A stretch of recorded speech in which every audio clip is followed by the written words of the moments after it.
Hello, today is July 27th, 2010. I'm meeting today with Mr. Robert Todd at his home in Loveland, Colorado. My name is Brad Hoops. I'm the interviewer for the Northern Colorado Veterans History Project. Welcome, Bob, and thanks for sitting down to tell your story today. Let's start out, if we could. Tell us a little bit about yourself, your date of birth, where you were born, a little bit about your family. I was born February 20th, 1920 in a little town called Russell Springs, Kansas. And when I was about a year old, we moved to Goodland, Kansas, and that's where I lived for 80-some years. And that's where I went to the Army from Goodland, Kansas. Now, did you have any other siblings? Any brothers and sisters? Yes, I had two brothers and one sister. And how did you fit in that order there? I fit in the third one down. Okay. I had a brother and then a sister, and then me, and then a little brother, 12 years later. What'd your father do for a living? He worked on the railroad. He was a fireman and an engineer on the Rock Island Railroad out of Goodland. Okay.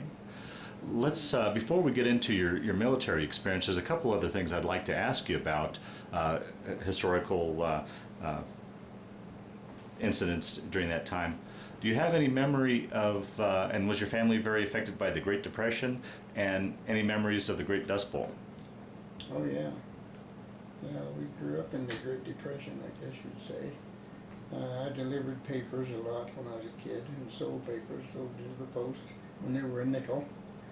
And I had two paper routes. The Goodland Post route and the Goodland Daily News, and Goodland Weekly News it was at that time. And then we moved to the farm in 1933. My dad got cut off the railroad, so he had a team of horses, and so he plowed gardens around town and hauled trash and just made $1 here and $1 there to live. And with being on the farm, were able to raise your own food and had plenty to eat in that regard? We had plenty to eat and stuff, and raised part of our own food. And Mom raised a lot of chickens, and so we just went through the Depression that way. My sister and I walked to school. In the 8th grade, I rode a horse 3 miles to school. When I went to high school, my sister and I walked to school part of the time. Part of the time we had caught a ride. But we didn't have a car at that time. And we was 3.5 miles out of town, so. Bob, what memories do you have of the Dust Bowl? Well, we have quite a few memories of them, of different dust storms, a lot of dust storms. And I remember once I had a team who was about a mile from the house on the Lister Ridges. I was replanting some corn, and this dust storm came in from the southwest, and I couldn't see my hand actually. And so I felt my way around, got in front of the horses, and would let them clear at the end of the field. And just as I got to the end of the field, I kind of cleared up, and I seen some buildings going by, and it took some of the stuff from a farm about a half mile south of us, and it just went right past us. And then it kind of cleared up, and the dust storm left, and that was it. Wow, wow. How was it through the years as far as affecting the your crops? Well, we farmed for 7 years before we had a combine on the place. Corn get up about 2 foot high and dry up, and my dad rented a place that had been nobody there for 25 years, I guess, on that quarter. And then they built a basement on it, and so we moved out there, and it was loaded with rattlesnakes in the pasture. We always took a hoe to go after the cows or anything like that. We always seen a rattlesnake or two. Oh boy! They were just loaded with that, because I guess they had stayed there and just bred up in that quarter, and there hadn't been nobody on it. Gotcha. Yeah. And that's where our first dirt storm was. And actually it was a blackout, more so than a dirt storm at that time.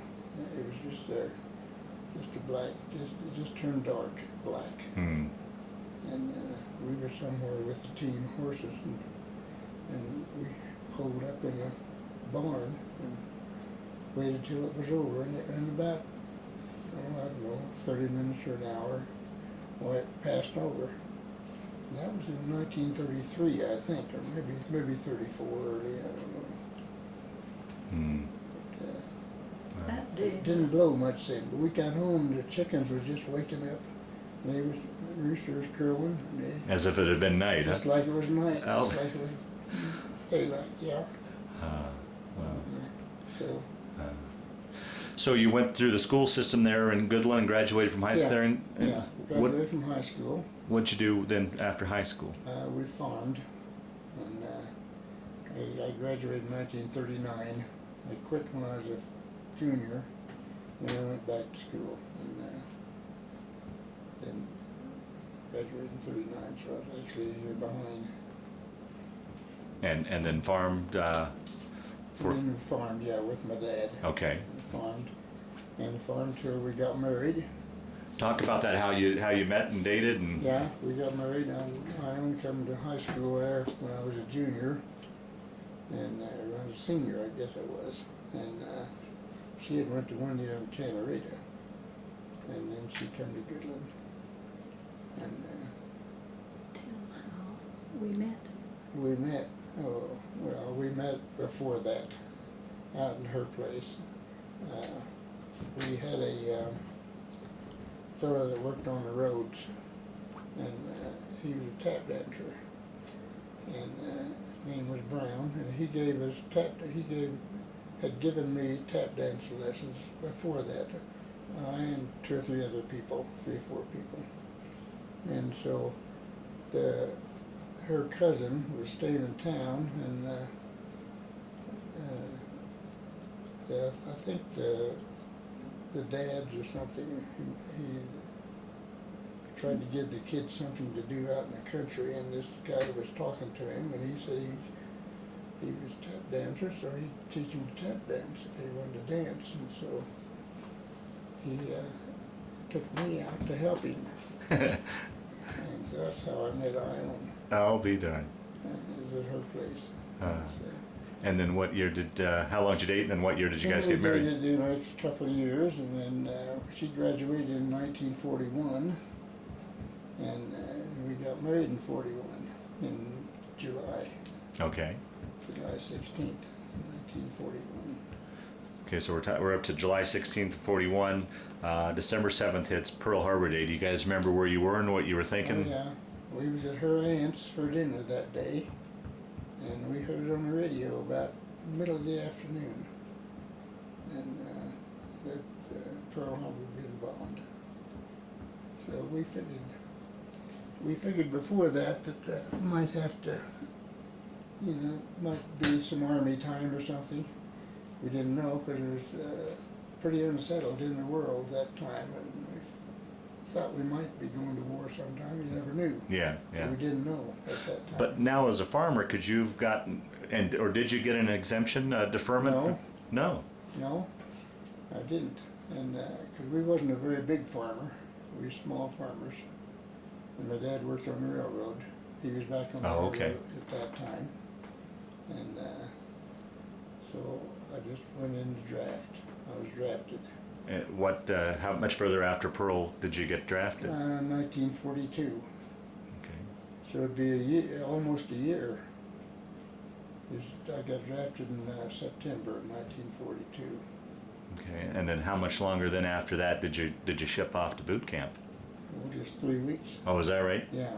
Mm-hmm. Now, as we were talking earlier, you had a baby on the way during that time. Your first. Yes. Yeah, we had a baby on the way, and he was born. What was he born? 17, Seven- September 22nd. September 22nd.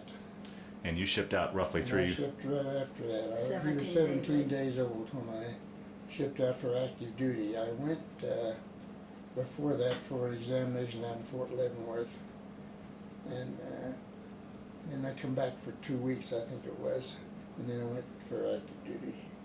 So you got drafted into the Army? Got drafted okay. into the Army. Okay. Now you both had talked about what an awful day that was, going off, Yeah. shipping off. Can you tell us what that day was like, what happened, and Well, what you were we just feeling? went down to train, and we left on a train there, come through Goodland. He had to take 3 days of clothes with him. And went to Fort Leavenworth, and they inducted us into the Army. And of course we didn't know where it was going, or what it was going to do, or when it would be back, or anything at that time. Was there any friends or buddies or town people that went with No. you, or did you go pretty much? Pretty much ourselves. Myself, yeah. So So, when I went to get drafted, there was a few guys went with me, a few that I knew, but that was a guy or two from Canada too, and so then from how long were you in Leavenworth then before you shipped off to your next? oh, just probably 3 or 4 days. So that was more or less for processing. That wasn't processing. Yeah, okay. just processing. And then they put us on a train, and they loaded us all up on a train, and it was a local train, stopped everywhere. They called it the Flying Crow, and we didn't know where we was going. And it took 2 or 3 days to get down to Camp Polk, Louisiana. But we didn't know where we was. We thought we was in California. It'd been so long. We'd been on that train for so long. We thought we was probably surely in California, you know. But we wasn't. We was in Camp Polk, Louisiana. And that's where you took your basic? That's where I took a basic. Yeah. I went into the 11th Armored Division. And they just started up the 11th Armored Division in August. And this was September. So we were some of the first recruits that went into the 11th Armored. Now, how was that transition going from civilian life into military life for you? Well, I don't know. We just went. Okay. I don't know that there's any transition. There's a lot of things going on, because they was issuing you clothes and taking your old clothes and doing all that, and giving you bedding and all stuff. You know, you didn't just a lot of stuff that you didn't. How about going through basic? How did that? Basic was all right. Basic to me was kind of fun. It was kind of like going out for football. Oh, okay. And, we marched a lot, and I liked to march. And we played some, and we trained, you know. And it was just kind of interesting. And us being in the first group down there, why, we had longer basic than most people, because we stayed right there after basic. Oh, okay. We was in that division, that was it. Okay. We didn't go to like a boot camp and then come out. Okay. So we kept getting recruits in, so we'd start basic over again. So the first of us, we took basic quite a while. And I made a lance corporal while I was there, and so I helped train some of the guys that come in after a while.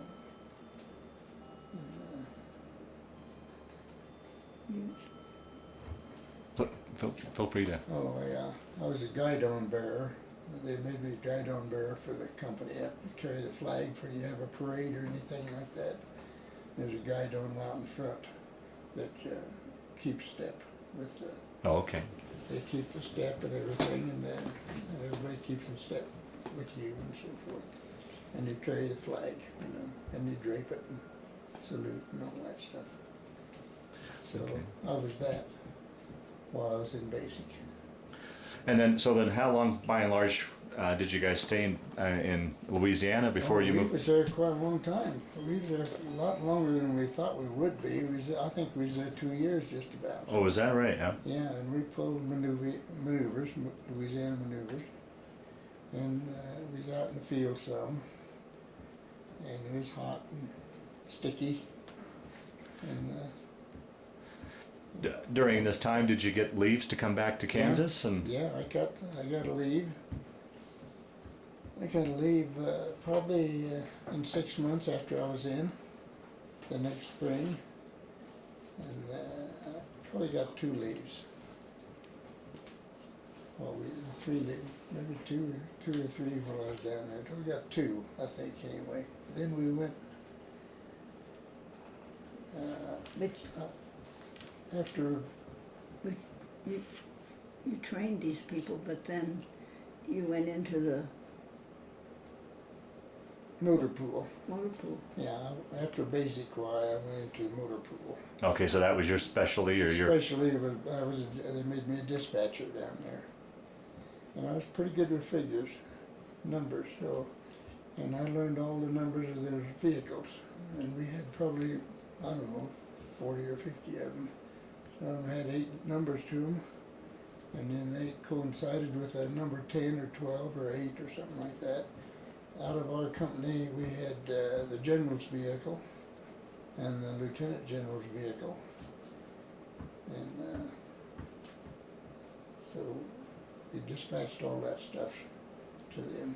And any officers up on the hill, if they needed a vehicle, they would call down to us. We'd dispatch them a vehicle, get them a driver, and so on.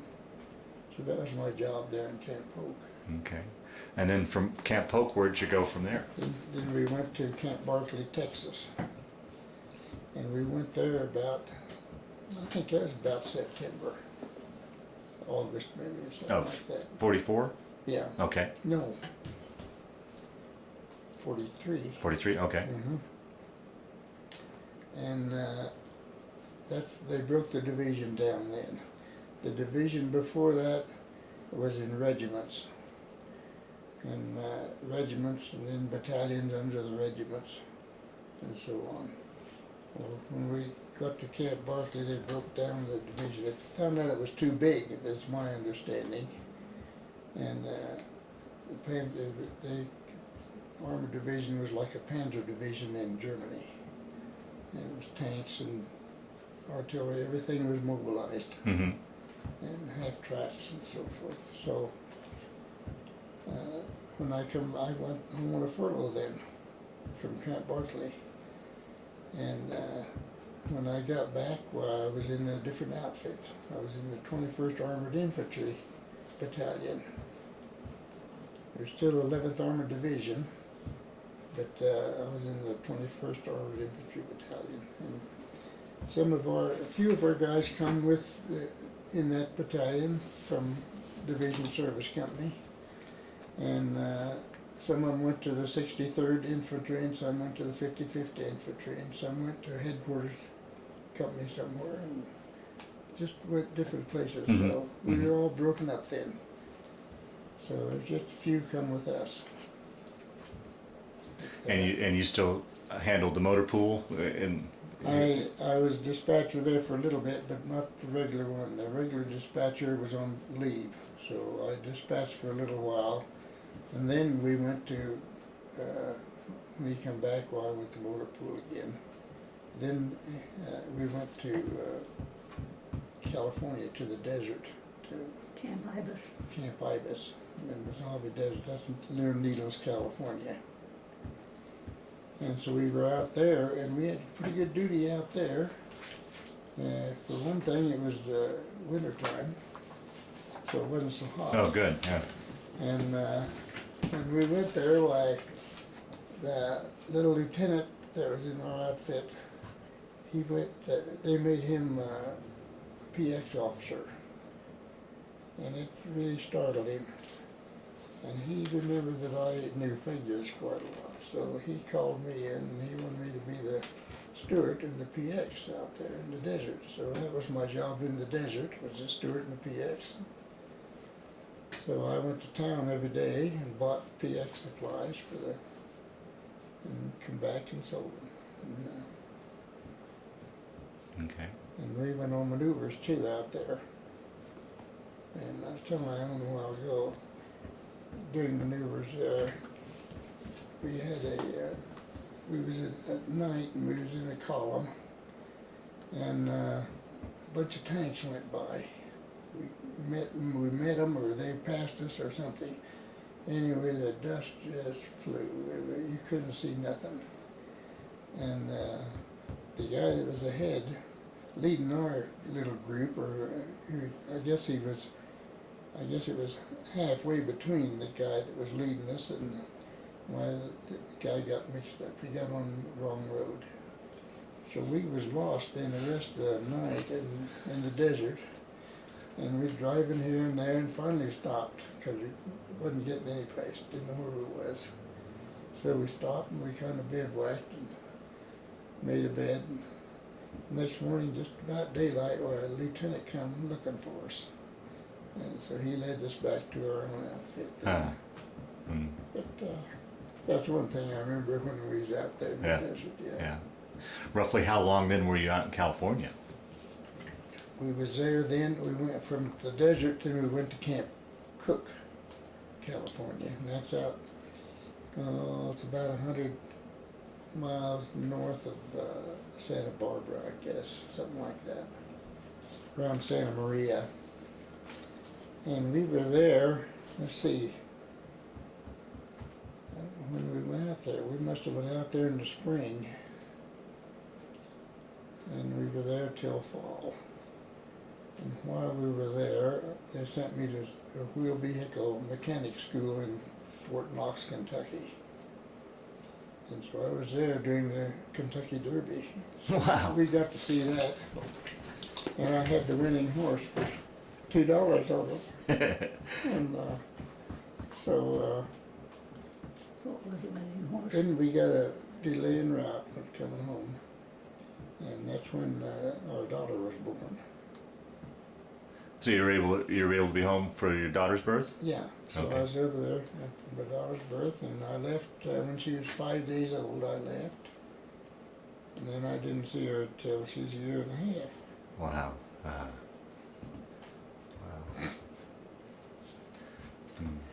Well, now, So then we went overseas after that. okay. To the Pacific or theater or over to Europe? No, Europe. Okay, so you crossed the country again, and Across the country again. where'd you guys board ship at? We boarded ship in New Jersey. Camp Kilmer's. Camp Kilmer was where we went. And when we boarded ship, I don't know whether it's New Jersey or New York, but we walked down to the harbor anyway. While you were there, did you ever have a chance to get into like New York City or anything? Yeah, we got there. I went there and we seen the Rockettes. We 2 or 3 guys went. We went there and we went to the Radio City Music Hall and seen the Rockettes. That must have been something special. Here's this Kansas farm boy. Didn't even know they had it. Yeah, I didn't even know. Being in the big city there. Yeah, I didn't even know there was anything like that. Well, that's my next question. In relation to a landlocked Kansas farm boy, talk about the ship ride overseas. What that was like. Did you get your sea legs? How was that trip? Well, it didn't bother me a bit. Is that right? But there were some guys. One kid was just so sick he was green, and it was even. We were on a great big ship, and they told us it was an old Italian luxury liner. And hearing this kid that wrote about CC or B Company, he must have been a newspaper man or something, but he wrote a lot. But anyway, he said he gave it a name, but I can't remember that name, but it might have been. But then we went, and we was on, I think we were the flagship, they called us. Yeah, so you were in a convoy? Yeah, in the convoy. Mm-hmm. And we were right next to the ship that led, I guess, and the leader seemed to be a aircraft carrier. Oh wow. Or maybe it was right behind us. I can't remember. Might have been right behind us. But anyway, there's a big aircraft carrier there too. Was there any worries or any close calls with German subs? Yeah, they thought they seen a German sub when we were going across, and let's see, destroyer escorts. We had some of them around us, And at one time they was running around and dropping bombs and running around back and dropping bombs again. So they had us pretty stirred up for a while. I'll bet. We thought there's a U-boat close.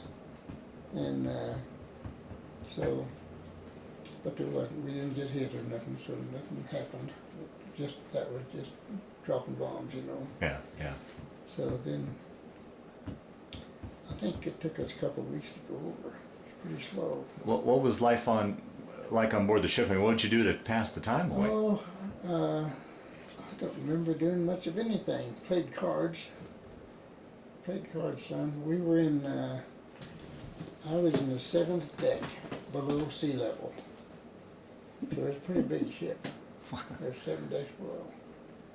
And this one kid that was sick, he just laid up on his bunk. And he just about laid there all the whole time. It seemed like we'd try to bring him food and stuff, and he couldn't eat.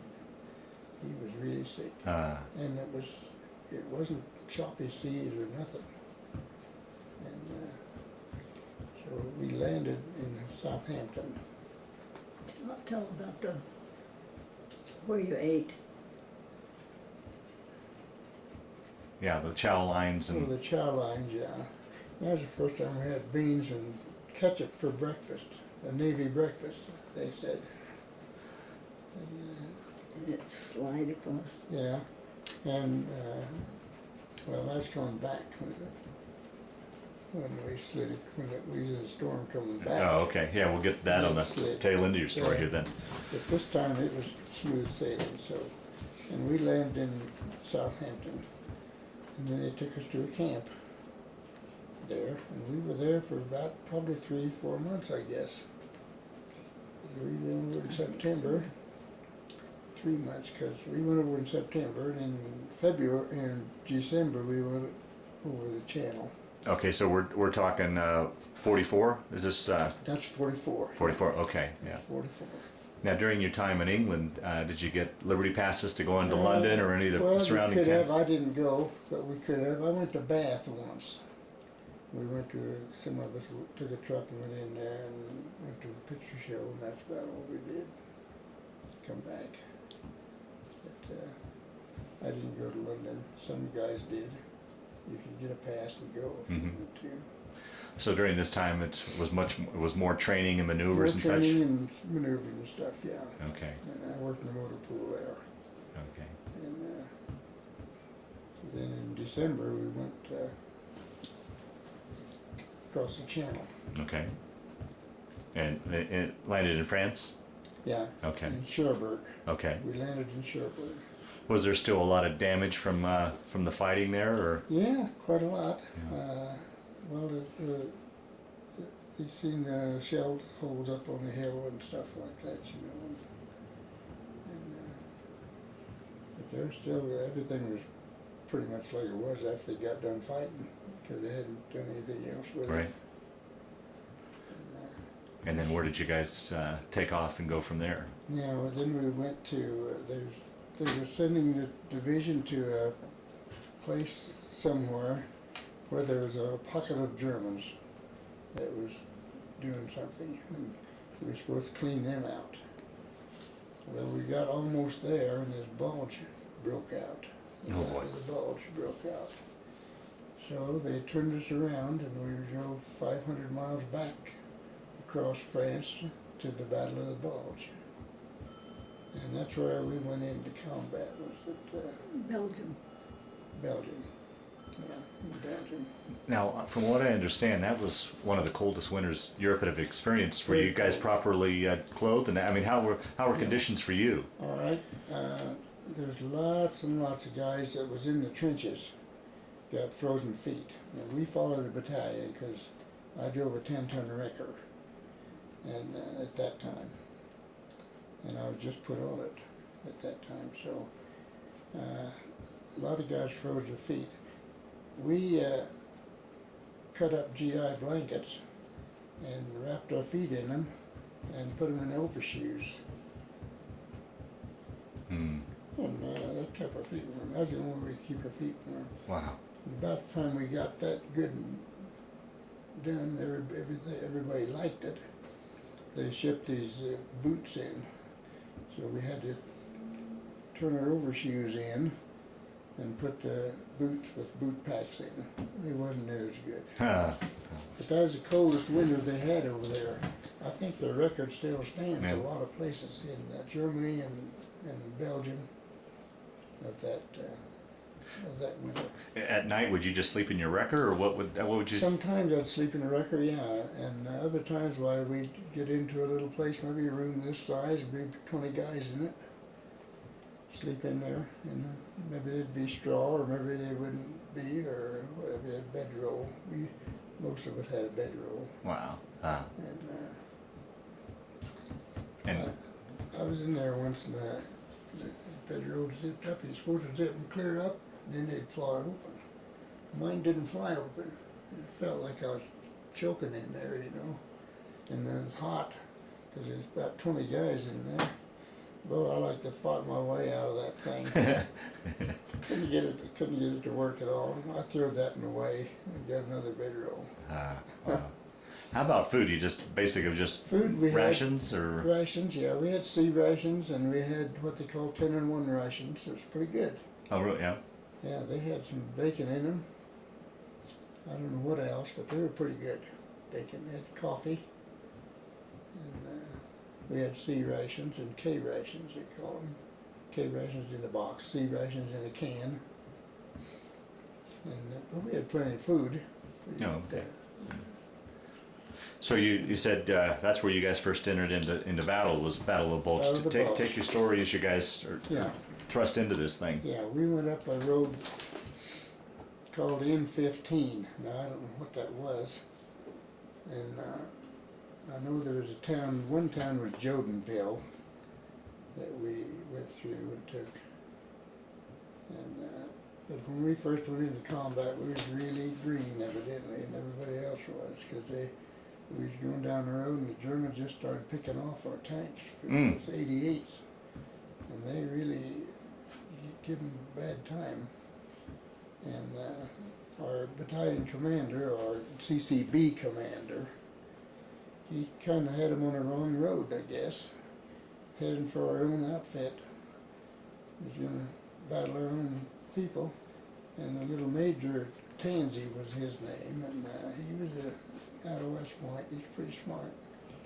Couldn't get him to change, I guess, but No. this kid that was driving the tank that the colonel was in, he hit a big bump, and the colonel was standing up, and a hatch fell down and hit him knocked him kind of cuckoo, and they shipped him out. And then this little lieutenant, this little major, Tansy, he took it over the CCB, and he got him straightened out and got him on the right road.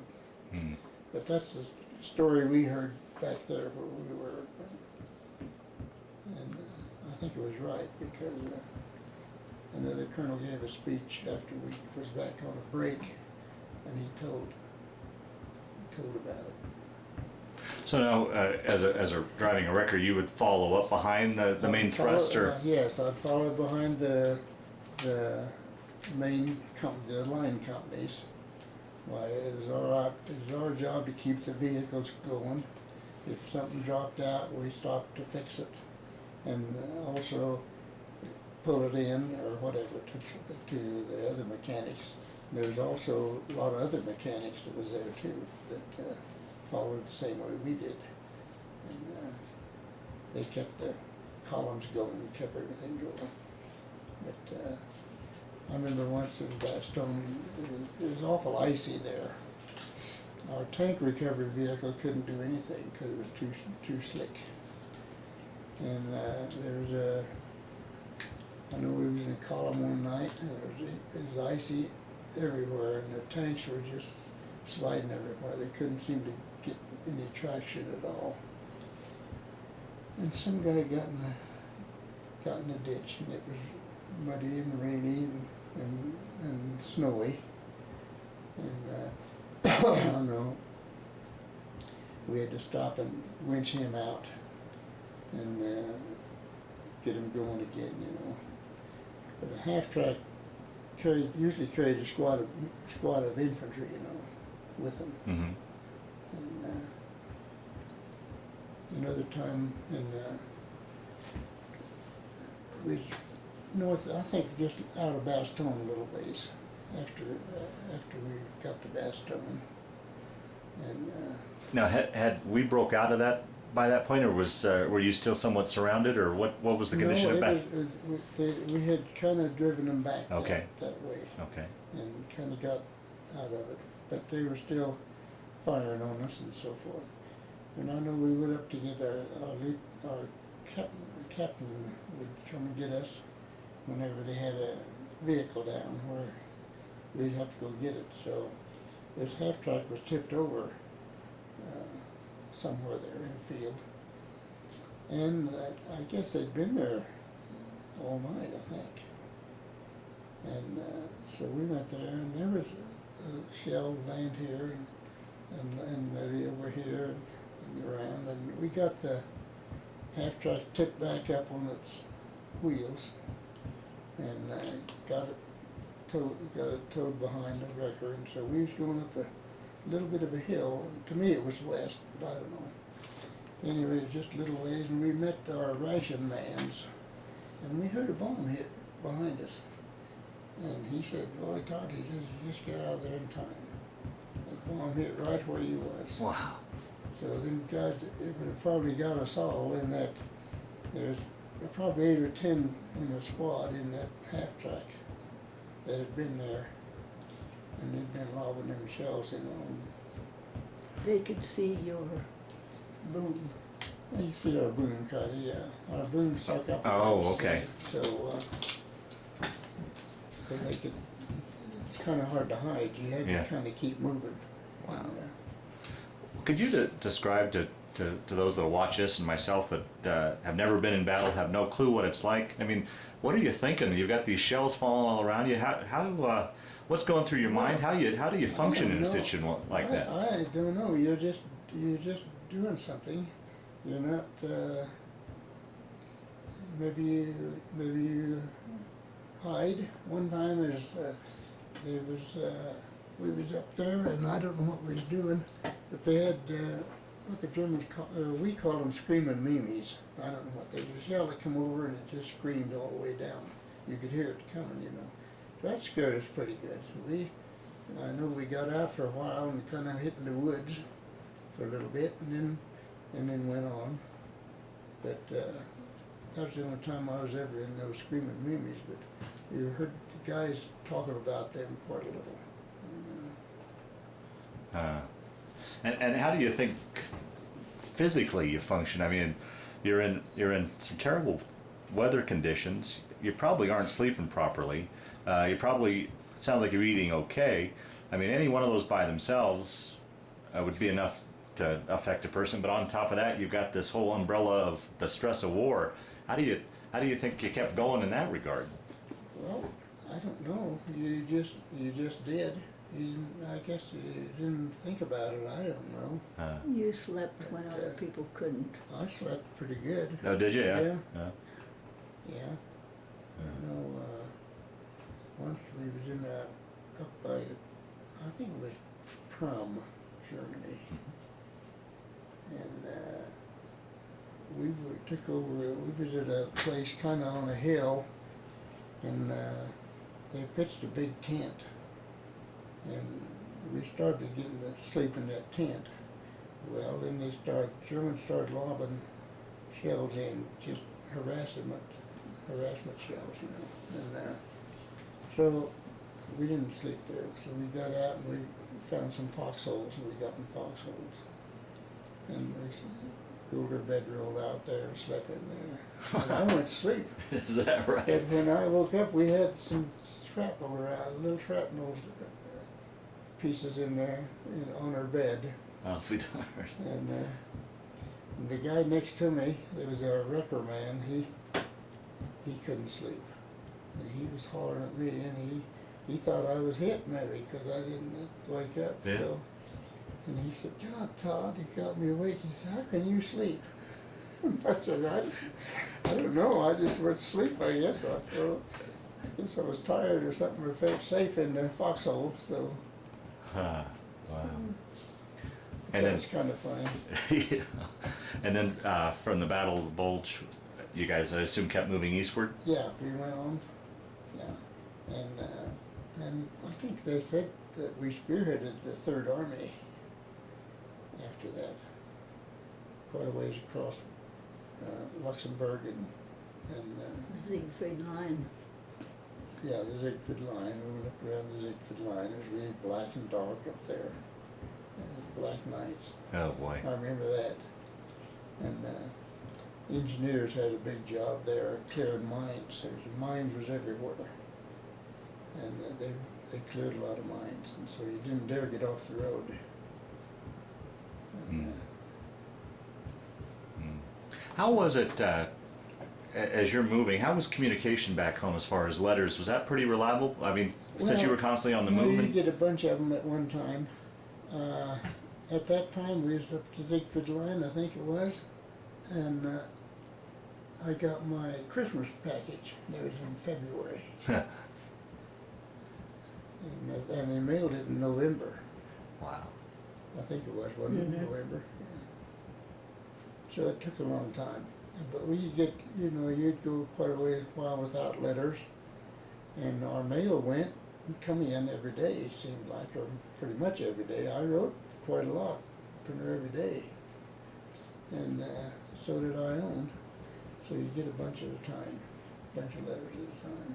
We had what we called V-mail. V-mail, Yeah, V-mail. Right. And, I got a lot of letters that had holes in Wasn't them. censored from the censors? Yeah. Censors, Yeah, you couldn't yeah. tell them so much, you couldn't tell them where you was, or Right, what you right. was doing, or anything.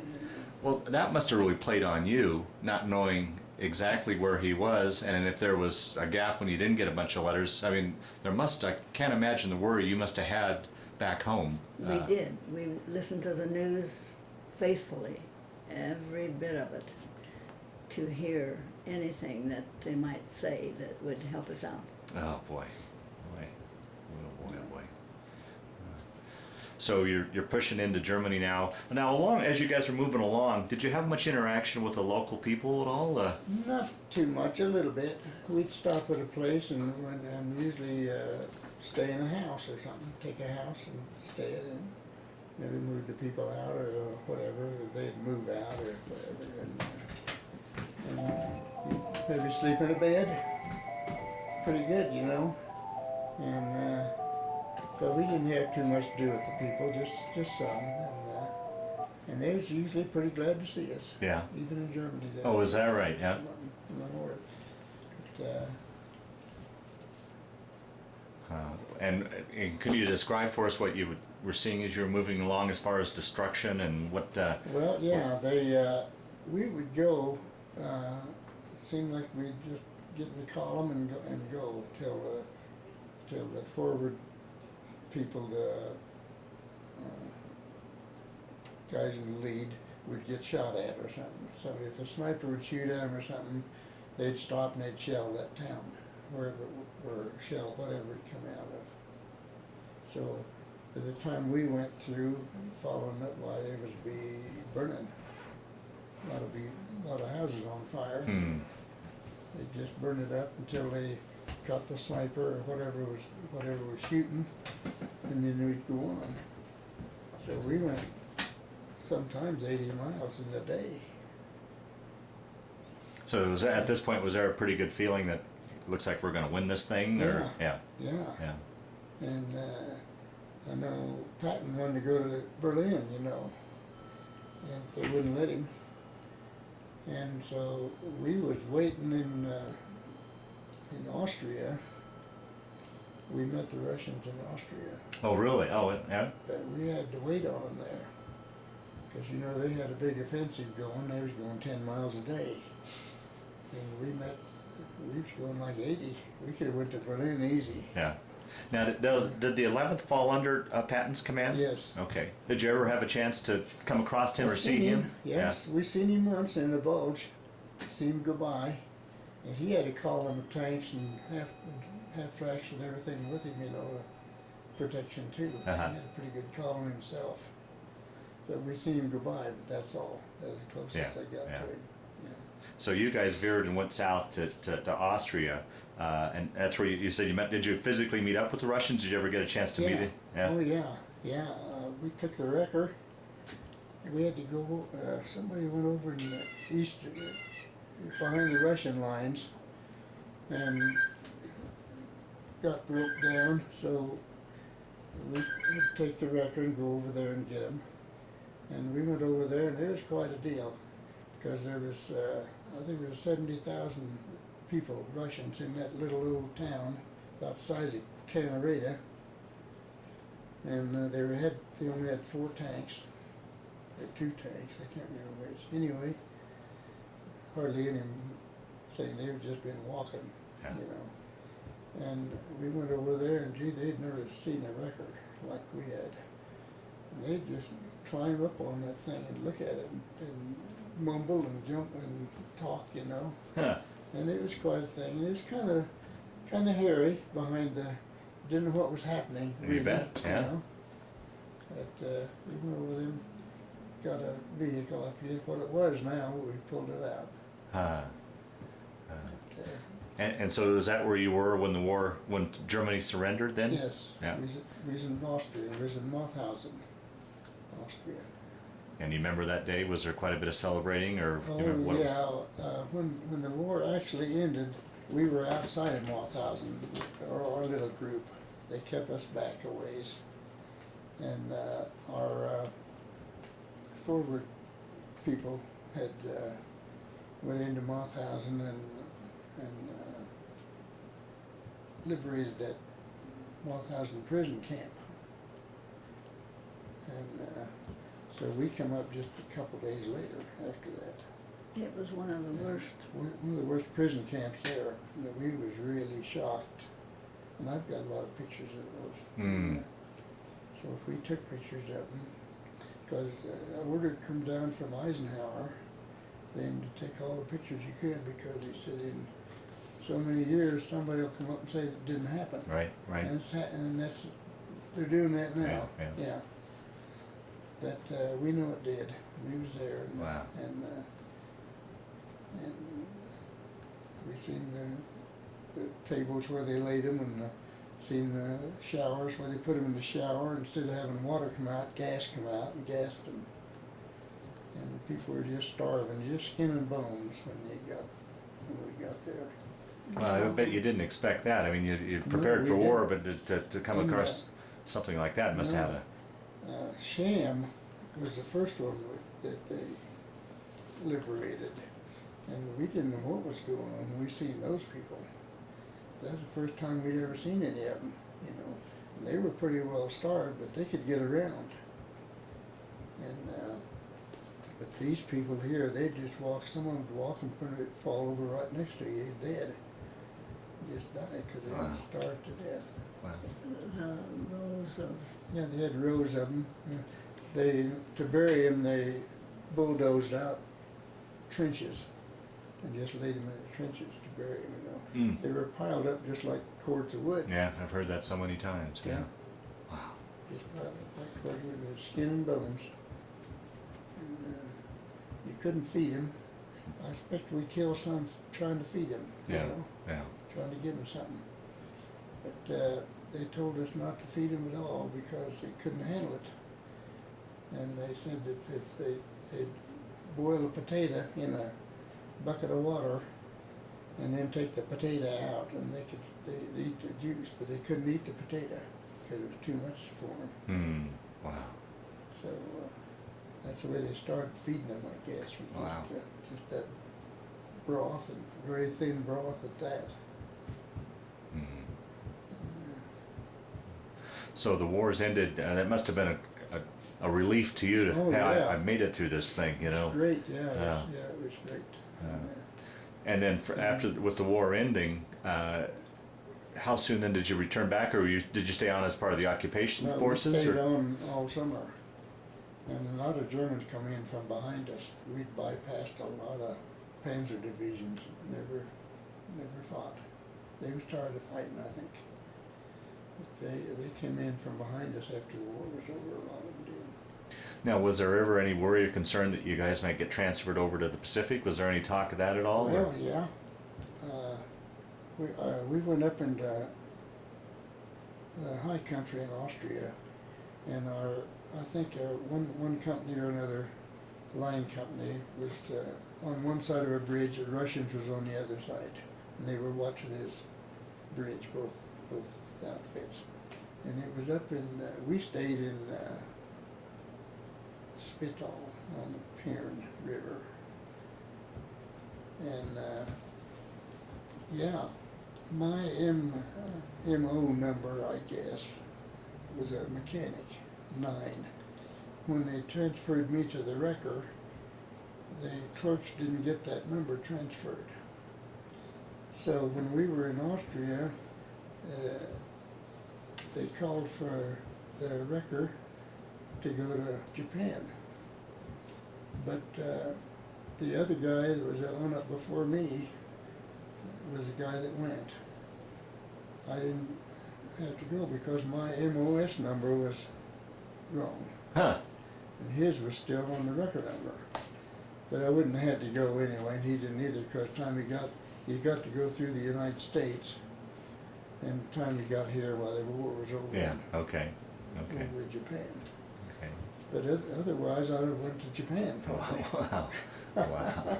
But while you were up on Spital on the Pyern, you got to see Hitler's hideout. Yeah, went to Hitler's hideout, seen that, Wow. and it's in the Bavarian Alps.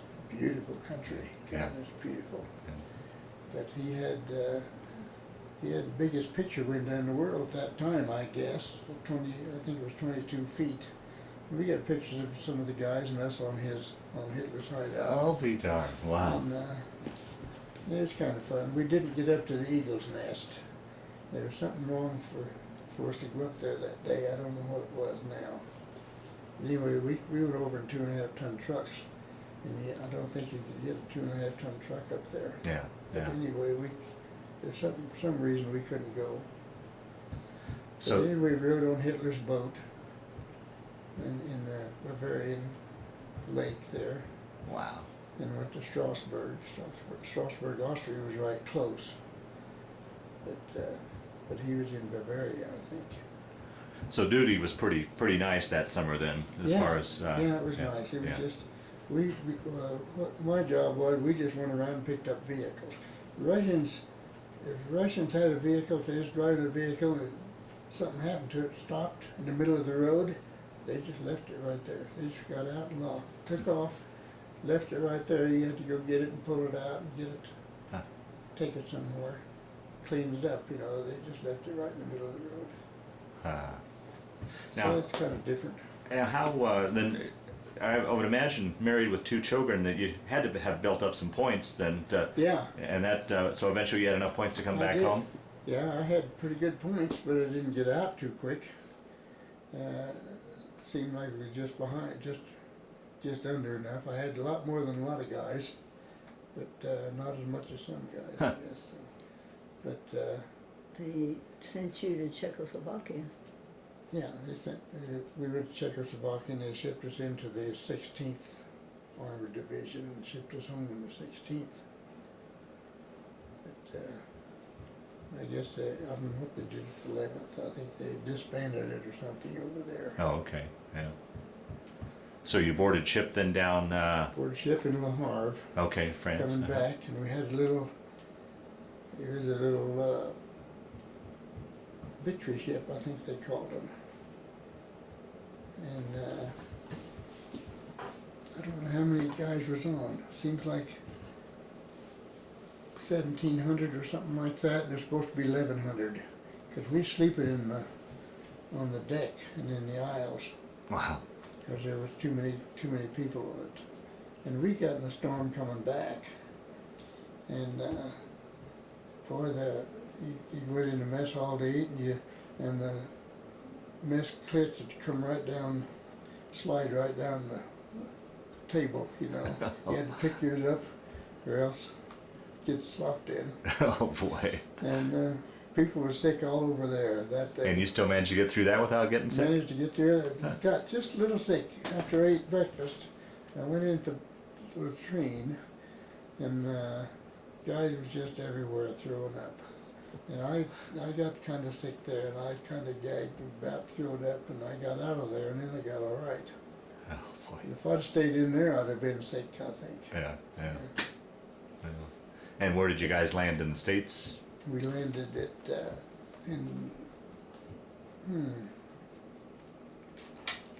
up by Boston, Oh, okay. and forget the name of the camp we went to. Okay. Scott, maybe? Just Oh, a that's fine. Yeah, okay. Can't remember the name of it. Ione's got it written down, but we was there, I don't know, 2 or 3 days though. And then we got on a train and they shipped us to Leavenworth. And Leavenworth was too full. Couldn't handle us there, so they shipped us to Fort Leonard Wood, Missouri. So that's where I was discharged. That's where you got your discharge. Yeah. Yeah, discharged from Fort Leonard Wood, yeah. And then made your way back from there to Yeah, Goodland? Yeah. Were you able to get word ahead that you were coming home, or? Yeah, I sent a telegram. I sent her a telegram from Fort Leavenworth, and then I sent her one from Missouri too, Okay. Fort Leonard Wood. And what was that homecoming like when you finally got That was home? really good. Yeah. I had a- Miles Standish, Massachusetts. Miles Standish. right, Miles right. Standish, Okay. yeah. I had, we took a train. It was a local train, stopped everywhere too. And took all day to come from Kansas City. And, but boy, it was really good to get home, I'll bet. and Oh, boy. see everybody. And being away like that, how long did it take for the children to kind of warm up to you? Well, Bobby, she showed Bobby her, my picture so much that he knew who I was. And Cheryl, I hadn't seen her since she was 5 days old, so she was a year and a half Wow. then. So, and Bobby, he says, "There's my dad," when he, Wow. Ah. This is the way she was when he came home. Wow. We'll get that on the tape. Wow. couldn't imagine her walking.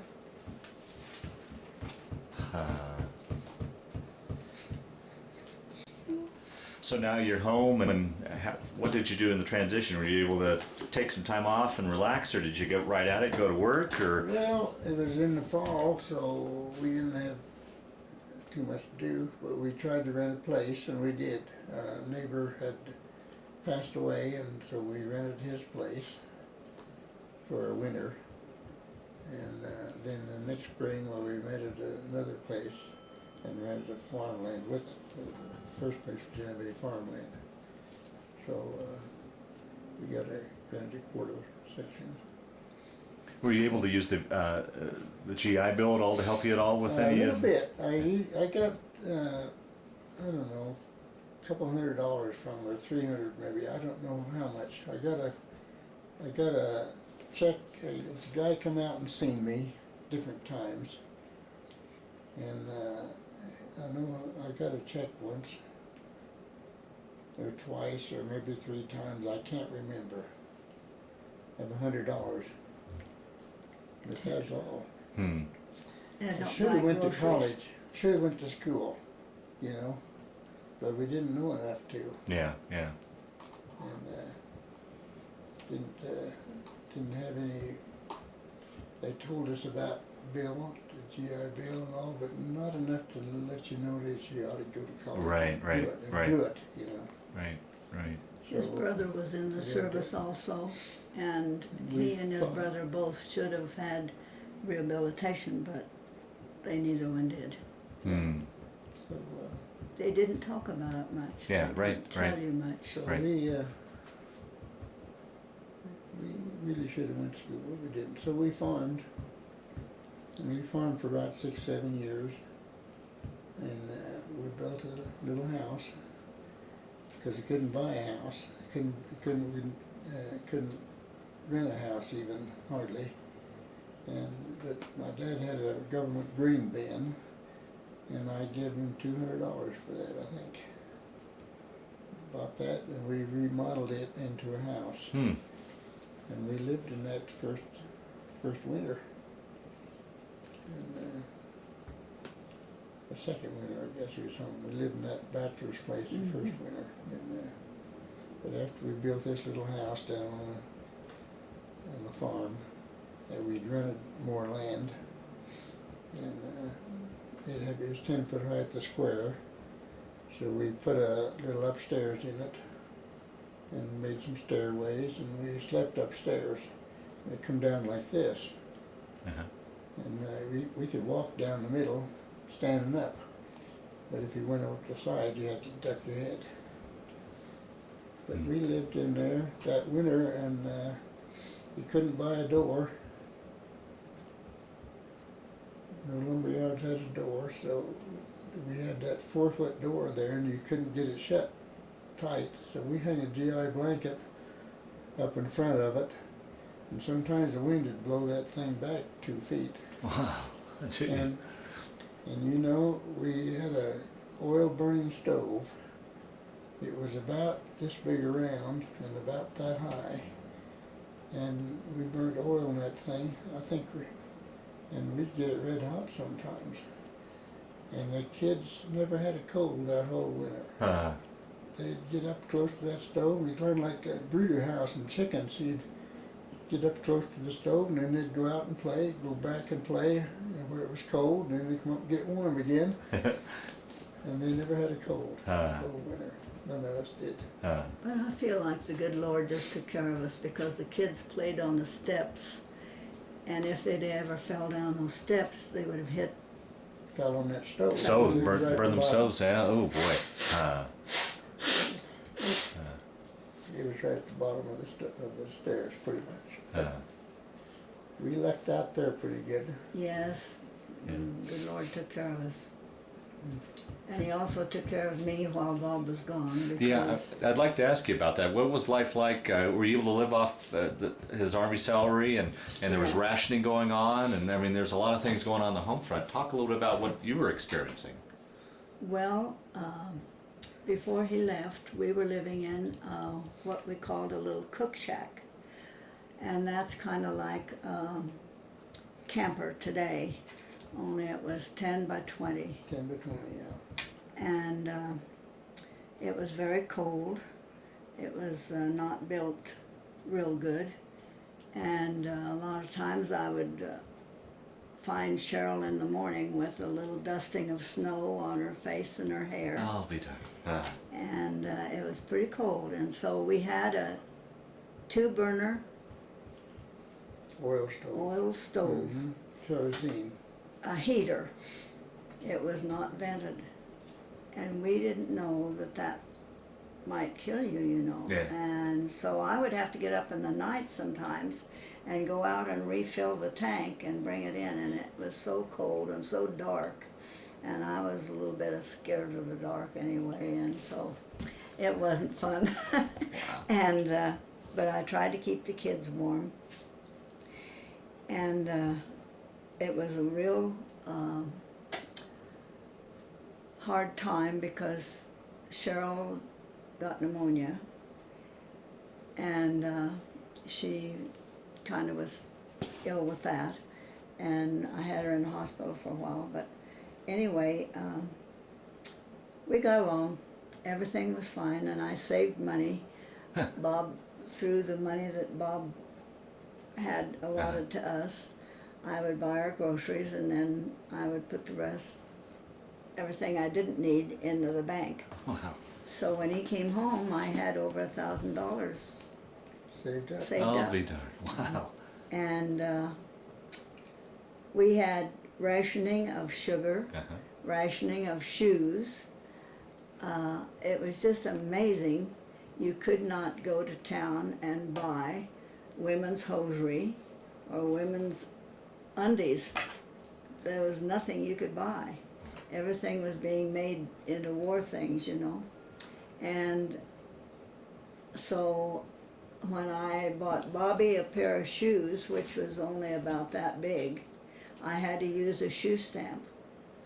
And boy, that was heartbreaking, because your shoes wore out. Yeah. And adults needed these shoes, but he needed some so he could walk. And we used to send the boys candy, homemade candy and cookies for Christmas. And we had to save up our sugar because it was so rationed. Wow. So They went through as much as we did. Yeah. Oh, absolutely. Yeah. Yeah. Yeah. Yeah. They went through as much as we did. We always had plenty to eat. And, well, we had plenty to eat, but it was we lots of times saved on sugar so much that it didn't taste as good as what it would have been yeah.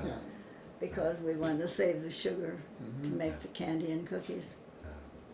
So then did you go on then to have a career in farming, or? We went ahead and we farmed for 7 years, I think, after I got out of service, and we had 3 hay layouts. So we come to town then, and I got a job in the post office.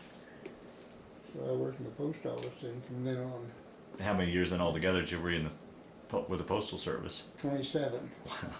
postal service and 3 in the Army. So I had 30 years in government service actually. So, but I retired from the post office in 1980. So I've had a long retirement too. Oh, good, good. Yeah. I hope you've enjoyed it. It's been good. It's Yeah. been real good. Yeah. Now, through the years, has there ever been any sort of reunions or that you've gone to, or have you kept in any touch with any buddies? Not too much. Our company, we didn't get in our 11th Armored Division. You don't hear much of a service company because we were non-combatant, you know. So you followed the outfit, and I've had a few guys, but not many. We kept in touch with some. 2 or 3 guys, but they all died. Right, right. Yeah. And they died pretty young. Like one kid, he died real young. We had one surprise when we were on the farm. I don't know, I guess it was a year after you'd come home when this one fella stopped and paid you Yeah, $5 or something that he owed you. I think it was $3. $20 was it? 3. 3? I think it was $3. $3? I used to Okay. loan him money. He was a habitual gambler, and of course it never worked.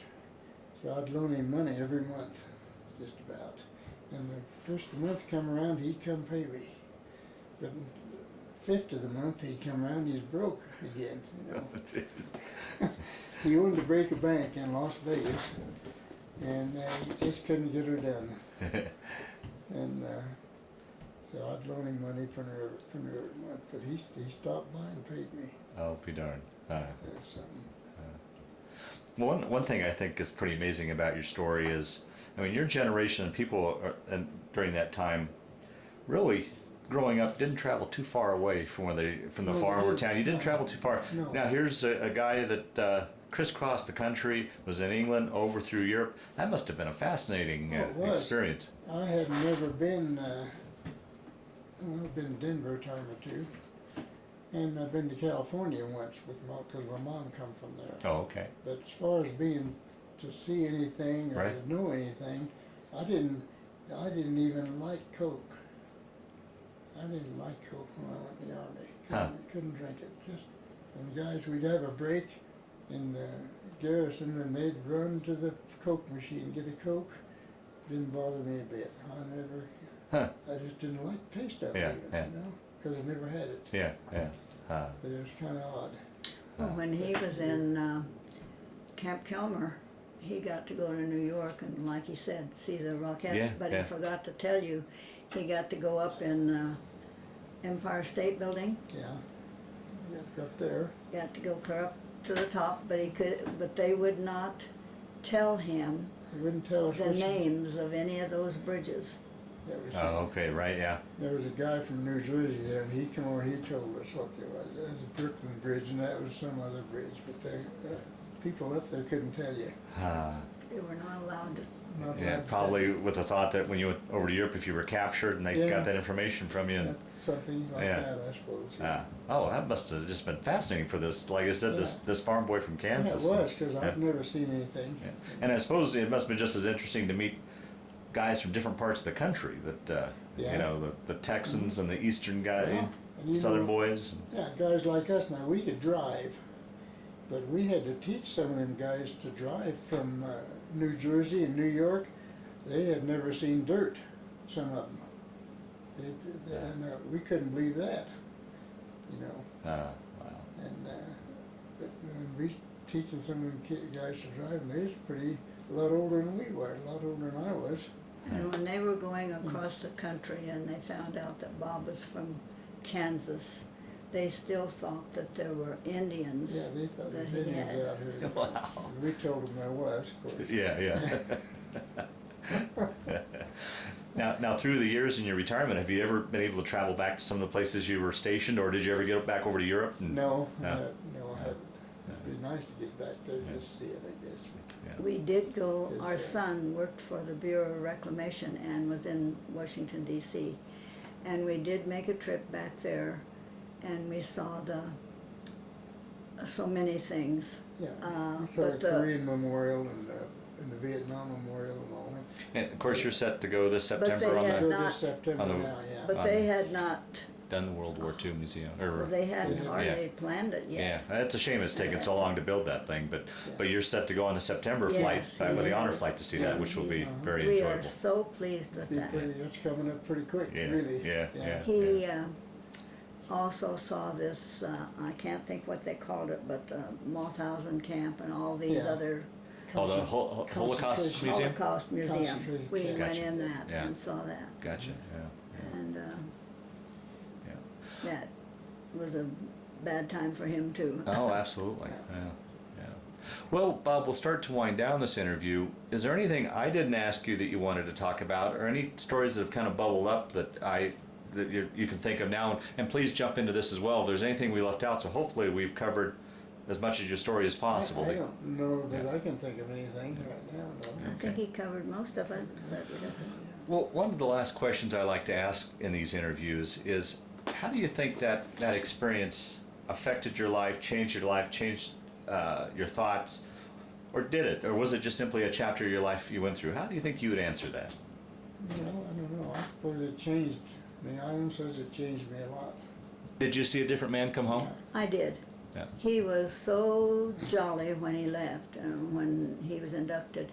He was so jolly and kidding and could see the funny side of just about everything. And when he come home, he was so serious, and he thought, well, when he left, he had a wife and a tiny baby that he wasn't used to. Yeah. When he came home, he had a wife and 2 children, and he just thought that we were going to starve to death, and that, that he was so worried about us. And one night, well, he just couldn't sleep. I remember one time I was trying to learn to whistle because he was a beautiful whistler, and I was trying to learn to whistle on this farm, and he was out milking the cow. And so I was going out, and I went, I can't do it now, but how do you whistle and go high, clear down? Like Yeah, that, Oh, geez. And I was doing that real loud, thinking, boy, I'm getting better at this, Man alive, it sounded just like to him, the screaming mimes. Oh, boy. And he jumped up, he spilled the milk. Can't It's the believe, first, you can't believe you do that. it's the only time that he just looked at me so strange, and he says, Ione, don't you ever do that again. I said, what did I do? Yeah. Huh. And he said, well, it sounded just like a screaming mimi. Well, they now have diagnosed this post-traumatic stress syndrome and such. And back then they didn't. How was that adjustment for you? As far as, were you able to leave those memories behind, or Well, obviously you didn't, but did you have nightmares, or was that? No, I never had nightmares. No, but he couldn't sleep, and he couldn't get in a crowd. if he got in a Yeah. crowd, he just That kind of bothered broke me out. getting the crowd. terrible. I don't know why. Well, they I always do know told you why, I not, guess, because they told you not to. kept telling us don't get to be a crowd, you know, get hit, Yeah, get yeah. everybody, gets Yeah. everybody. But then one night he just couldn't sleep and he was pacing the floor. And I got up with him and just paced with him, and finally he started talking and he started telling me a lot of things. And then he could sleep after that. So Yeah, I'll be darned. so I think it would have been more right if the government would have insisted that they go to rehabilitation. Yeah, yeah. First and then come home. I think his rehabilitation was a little easier than his brother's because he had a really tough time getting over some of the memories. Well, that must have been tough for your mother to have two boys off to yeah. war That's and very tough. dealing Yeah. with that. Yeah. Well, I lived right up in their yard and seen her every day, so it was tough. Well, Bob, I want to thank you for sitting down to tell your story today, but more importantly, I want to thank you for your service to our country. Thank you.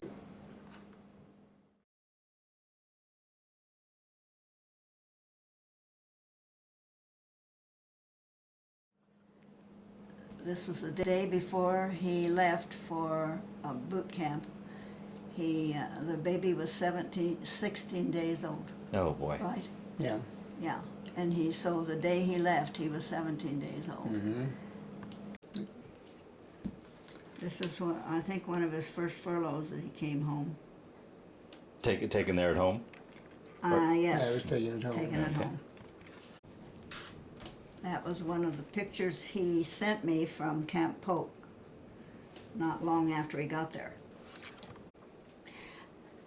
That's, he got a delay in, excuse me, he got a delay en route and was there at the birth of our daughter, Cheryl, and our little boy was about 2.5 years old, no, 1.5 years old.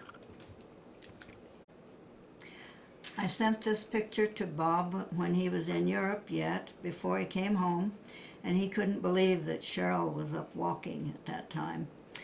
And he hadn't seen her since she was 5 days old. So she was about a year old there. And you said this is the picture that someone in his unit kept coming by and looking at and saying, Bob, you're so lucky. So lucky. Yes. No, this is a good conduct medal. This is a battle star medal, 3 battle stars. This is a machine guns medal. This is a rifle. Infantry combat badge. Combat infantry badge, yeah. Yeah, and a mechanic's medal, it looks Mechanics medal, and this, I don't know what it is. like. Carbine. Carbine, Yeah. yeah, carbine. And then your And the dog Dog tags. tag. Dog tags. And this is your 11th Armored. 11th Insignia. Insignia. okay. Very good.